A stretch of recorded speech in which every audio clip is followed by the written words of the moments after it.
जय श्री राम दोस्तों, जय हनुमान। कैसे हो आप सब लोग। माँ की पूजा करते ही गलत विचारधारा उत्पन्न होती है और गलत विचार आने लग जाते हैं दिमाग में, और पता नहीं ऐसा क्यों होने लगता है। बहुत समय पहले ऐसा कुछ भी नहीं होता, अब ऐसा होने लगा है। जैसे कि माँ की मैं पूजा करता हूँ या करती हूँ, विचारधाराएं बदल जाती हैं और बाद में ऐसा मुझे लगता है कि मेरी कोई भक्ति अस्वीकार हो रही है, या मैं सच्चे मन से भक्ति नहीं कर रहा। पता नहीं ऐसा क्यों हो रहा है, या माँ मेरी परीक्षा ले रही है। हे माँ मेरे साथ ऐसा क्यों हो रहा है।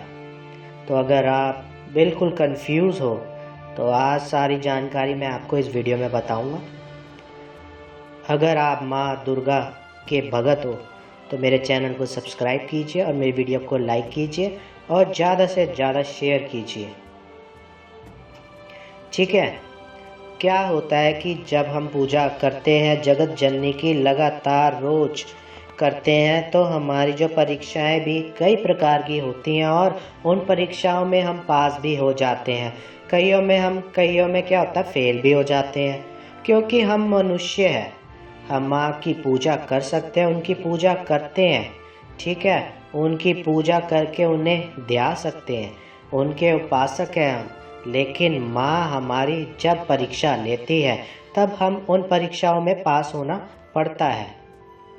तो ऐसे जो है ना, विचारधाराएं क्यों उत्पन्न होती हैं, इनके पीछे किन शक्तियों का हाथ होता है और क्यों आ रहे हैं ये विचार। जो लगातार माँ की पूजा करता है, रोज पूजा करता है, डेली पूजा करता है, तो अगर आप कोई मंत्र का जाप कर रहे हो तो आपके आंतरिक मन में जितने भी गलत विचार हैं वो धुलने लग जाते हैं।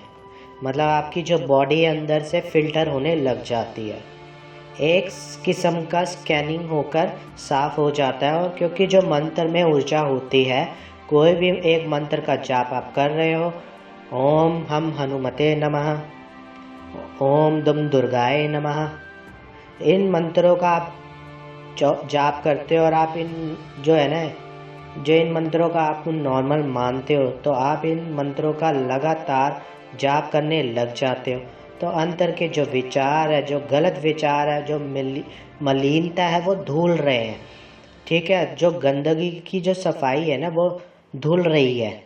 जितनी भी विचारधारा है ना, वो बाहर आने लग गई हैं, और ऐसे समय पर घबराना बिल्कुल नहीं चाहिए। ऐसे समय पर पूजा को बिल्कुल नहीं छोड़ना चाहिए। ऐसे समय पर आपके मन में ये रहता है कि मैं पूजा छोड़ दूं, नहीं, बिल्कुल नहीं। तो भक्तों के साथ तो ये प्रक्रिया चलती है।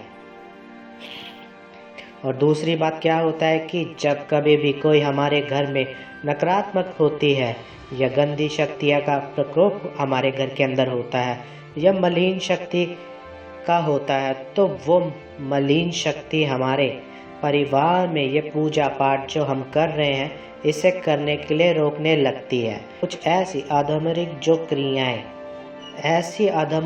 क्रियाएं होती हैं, ये तंत्र के तहत कोई पूजा आपके घर के बंधन करी गई हो, या आपकी पूजा में अड़चन डालने के लिए कोई नकारात्मक इस प्रकार की भेजी गई हो, तब भी जाकर ऐसे कार्य होता है और कि पूजा के मंदिर में विचार गलत हो जाते हैं। ऐसा आपका मन करता है कि मूर्ति को मैं बाहर रखा हूँ जाकर। ठीक है, तो आप अपने आप को परम भगत बोलते हो, अपने आप को परम भक्त बोलते हो, लेकिन कुछ विचारधाराएं ऐसी गंदी उल्टी सीधी गंदी वाली विचारधाराएं आपके मन में आती है और देवताओं के प्रति अपशब्द मुख से निकलने का आभास होता है। तो नकारात्मकता ने आपको पकड़ा हुआ है, गंदी शक्ति ने आपको पकड़ा हुआ है, मलिन तत्व ने आपको पकड़ा हुआ है। ऐसे समय पर हमारे कंट्रोल जो है वह छूटता है। तो वो मलिन तत्व चाहता नहीं है कि आप माँ की आराधना करो या बाबा की आराधना करो ठीक है, अगर आप माँ और बाबा की पूजा घर में करने में कामयाब हो गए तो वो पनप नहीं पाएगा, उसको तो घर छोड़ के जाना पड़ेगा। तो वो इसलिए वो चाहता नहीं है कि आप पूजा करो। ऐसे अवस्था के अंदर में ऐसी अवस्था के अंदर हमें क्या कार्य करना चाहिए? जब ऐसा कार्य हो, पूजा बंधन टारगेट के लिए भेजी जाती है, क्योंकि आपके घर में अगर पूजा चलती रही, जगत जननी की पूजा चलती रही, तो माँ की यक्षिनियाँ, माँ की योगनियाँ आपके घर में आने लग जाएंगी। जब माँ की योगनियाँ आपके घर में आएंगी तो वो चीज़ें पनप नहीं पाएंगी, तो वो चीज़ें अपना ठहराव बना नहीं पाएंगी। उन्हें वहाँ से जाना पड़ेगा, आपके घर से उनको निकलना ही पड़ेगा, और तंत्र भी नहीं पनपता है। ऐसी अवस्था कुछ ही समय तक होती है, ये नहीं कर परमानेंट ही आपके ऊपर होकर बैठ जाएंगी।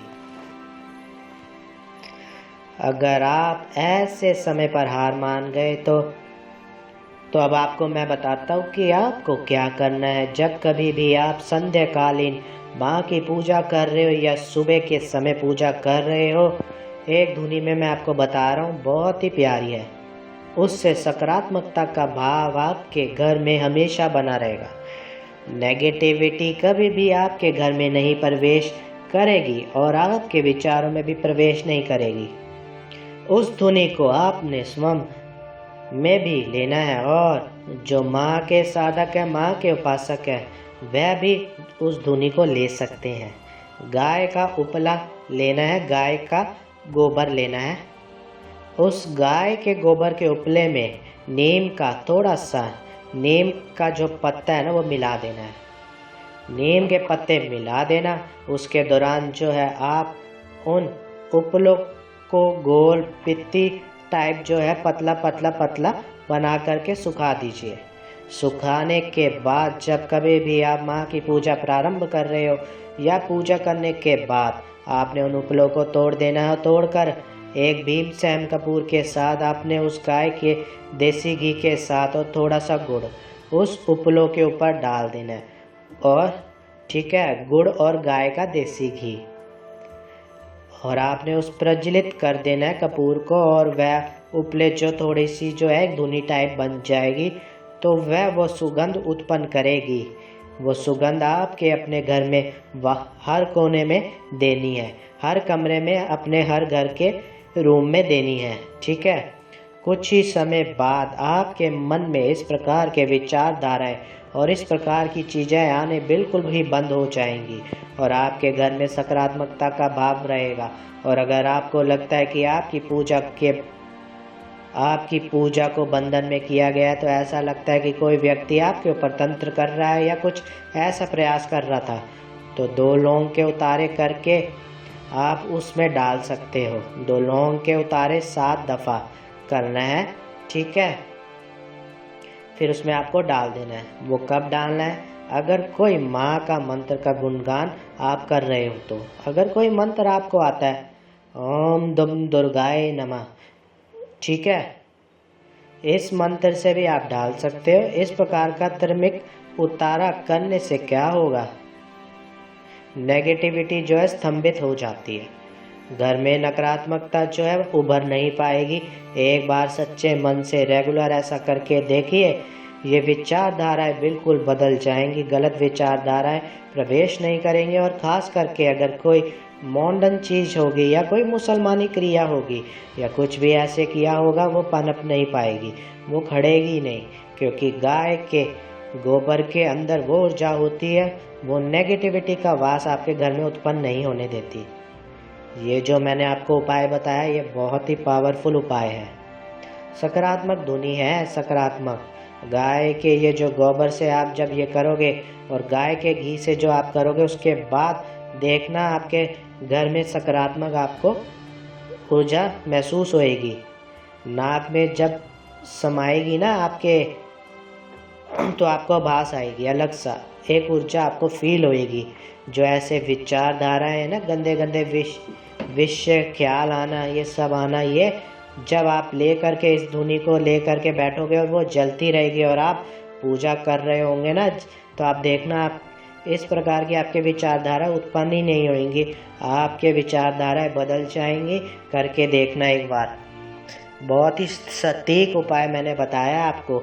अगर मेरी वीडियो आपको अच्छी लगी तो मेरी वीडियो को लाइक कीजिए, मेरे चैनल को सब्सक्राइब कीजिए और ज़्यादा से ज़्यादा शेयर कीजिए। जय श्री राम दोस्तों, जय हनुमान।